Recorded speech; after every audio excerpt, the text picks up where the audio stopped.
संसद से लौट के आता हूँ, उनकी ट्वीट देखता हूँ और फिर खबर आती है वो नहीं रही। हम बहुत दुखित हैं, शब्द नहीं मेरे पास। सुषमा जी ने पार्टी को बहुत आगे बढ़ाया।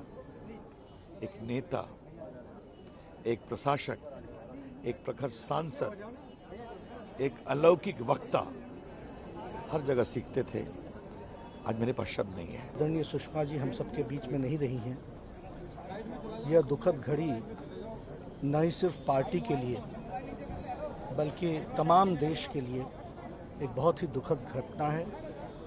वो हम सबको प्रेरणा देती रहीं और किस तरीके से राष्ट्र के हित में राजनीति में हम अपना योगदान कर सकते हैं, इस बात को उन्होंने हमेशा स्पष्ट रूप से आगे रखने का प्रयास किया।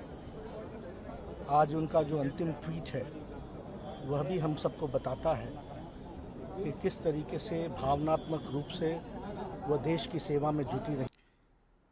देश का नुकसान है, पार्टी का नुकसान है और व्यक्तिगत रूप से मेरा भी बहुत बड़ा नुकसान है।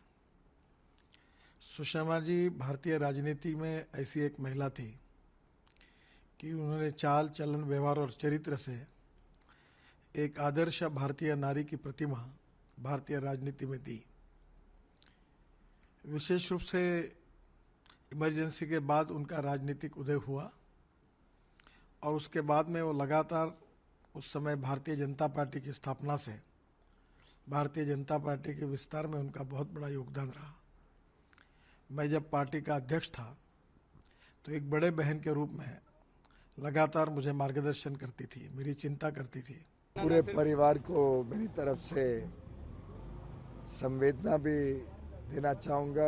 भगवान ईश्वर करे कि उनको सभी को शक्ति दे। मुझे लगता है कि एक जो बहुत बड़ा योगदान जो वर्षों तक लोग याद रखेंगे, देश की जनता याद रखेगी और अंतर्राष्ट्रीय स्तर पे भी हर मूल भारतवासी याद रखेगा, वो ये था कि चाहे एक व्यक्ति हो या बड़ी संख्या में भारतवासियों के ऊपर किसी भी प्रकार की समस्या है तो दीदी स्वयं चिंता करती थी।